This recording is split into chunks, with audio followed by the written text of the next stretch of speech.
kokain derimod, ikke også? Det er helt anderledes. Jeg kan lige prøve at vise det. Jeg kan lige prøve at nappe det her for jer her.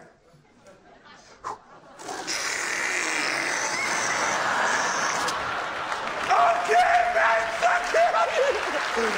Vi tog her. Bum, så er vi 3, hvad sker der? Vi er flere. Så bliver det med en tutorial, bum, så bliver det bare helt af. Hvad sker der?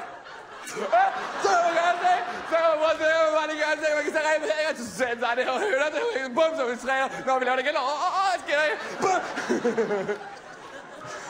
Bum! Så bliver det måske et eller andet, så kan man gøre det, så bliver det bare helt igen, hvad sker der? Kan man gøre det? Så kan man gøre det, bum, så er jeg pillet med her, ikke?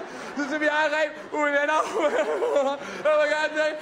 Og det der sker med kokain, det er, at det går ind og lammer, og du får en overdosis. Du får en overdosis af et signalstof, der hedder dopamin, okay? Et signalstof, der hedder dopamin. Det er ikke noget, jeg ved, jeg har googlet det her, okay?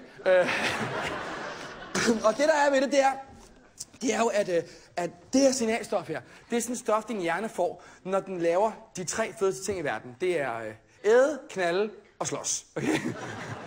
En af dem er ikke så meget til. Det der med knalde, ikke mig. Og,